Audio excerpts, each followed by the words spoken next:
lumabas. Patay yung inakay, mahina yan, ibig sabihin.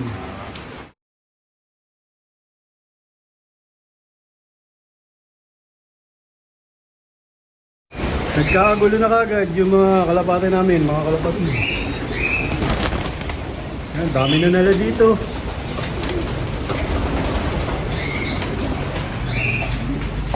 Time check, 8:24. Nahuli kami ng oras ng pagpapatuka. Yan, papatukay na ni JJBK ang Sakulam. Ganun pa rin nga yung panahon dito, mga kalapatids. Ulan ng ulan. Hangit pa rin yung panahon. Ba't ka natatawa? Di pa umaaraw, mga kalapatids. Mag-iisang linggo na. Pero yung kondisyon ng mga ibon namin, maganda pa rin, siyempre. Yan, kahit sunod-sunod yung pag-uulan dito sa lugar namin, mga kalapatids. Papanatili namin maayos at maganda yung kondisyon nila. Importante nga laging tuyo yung flooring nila, mga kalapatids. Walang umaamoy. Walang ammonia. Yan nga, nilagyan namin ng apog. Yan, mabilis na tutuyo yung mga dumi nila. Tapos kung may tumulo man, kaya ang nangyayari, natutuyo din kagad. Dito, ganun din. Yan, natuyo kagad. Lahat ng flooring nila, mga kalapatids, nilagyan namin ng apog. Yan nga yung ginagawa namin kapag panahon ng tag-ulan, yung sunod-sunod na nag-uulan. Kaya mataas ang moisture ngayon, diyan nag-uumpisa ang sakit. Saka importanteng malakas kumain ng mga ibon natin kapag ganitong tag-ulan. Ito nga yung panahon ng taglugon, mga kalapatids. Dapat kompleto yung grains na nakakain nila para ma-absorb ng katawan nila, tapos maging maganda yung tubo ng mga balahibo nila.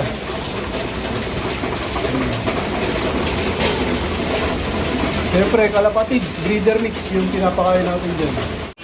Ito na lang nga yung mga nakapares dito. Bali ito, kulungan na to, in-adjust namin. Galing dito yan.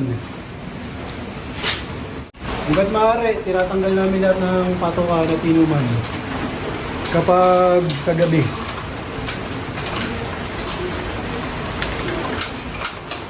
Kasi nga, delikado mapuntahan ng ipis at daga yan, tapos makakain nila. Lalo yung ihi ng daga. Yan, di baling mauhaw na sila o magutom sa gabi. Huwag lang makainom ng ihi ng daga. O mainuman ng makishare yung daga dito sa inuman nila.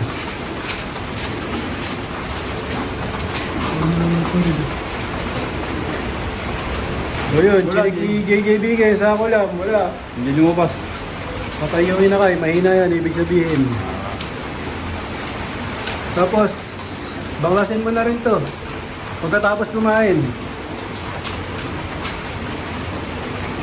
Bali, pagka ganun nga mga kalapatids, hindi namin tinutulungan lumabas sa shell yung inakay. Nahayaan namin siyang kusang lumabas. Pagka ganun nga hindi nakakalabas, okay lang sa amin. Para sa amin nga, pagka ganun hindi nakakalabas ng shell, mahina yung inakay. Ayun, ito yung malalakas. Malakas kumain. Yan, may maganda dito, mga kalapatids, itong dalawang red chick. Mag-nestmate nga yan, parehas lalaki. Galing sa line breed, mga kalapatids. Bali pati nga yung mga flooring dito, mga kalapatids, nilagyan na namin ng apog.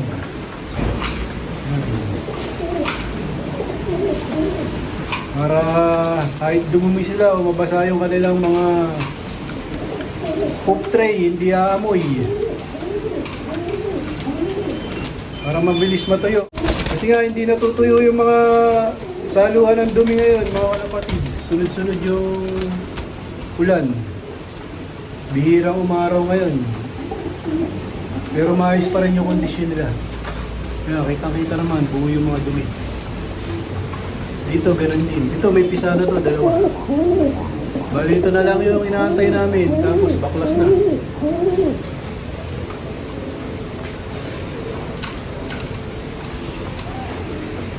Anthony, kamat ka lang. Naka-probiotics nga yan, mga kalapatids.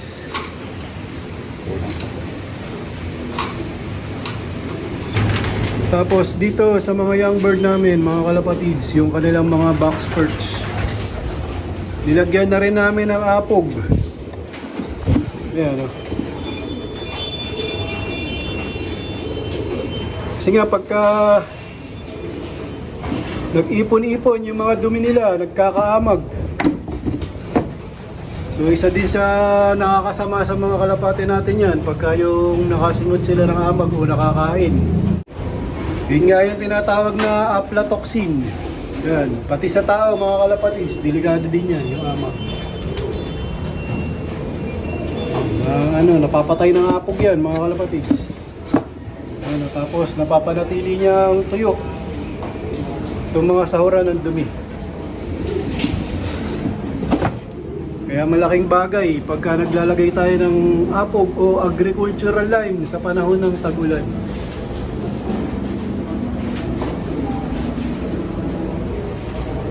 Yan, katulad niya, no? Pagka nagkumpul-kumpul yung mga dumi, nagkakaroon na ng amag, mga kalapatids. Pero importante, o mas maganda, mga kalapatids, araw-araw maglinis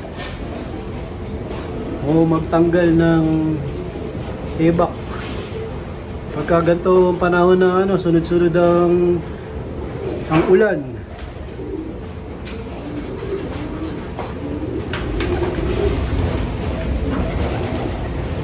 Itong mga young bird namin, dito lang, pahinga lang muna.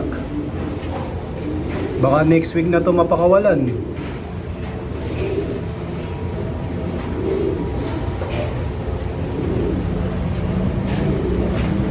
Bali, may tatlo pa kaming dito, tuturuan. Katulad dito. Ito yung may parang Russell Baldago. Tsaka yung bali, dalawa nga to na magkapatid. Natuturuan pa namin, tapos ayun yung isa, yun. Hindi nga kami makapagpakawala. Dahil laging masama yung panahon. Ayoko silang pakawalan nang hindi mainit yung panahon, lalo na kung may tinuturuan pa kami. Ayan, katulad nito. Sayang, ang ganda pa naman, baka madisgrasya o mawala. Ngayon, dito lang muna sila. Pahingang-pahinga na nga sila. Pero okay lang yan, makakapaglugon sila ng maayos at maganda.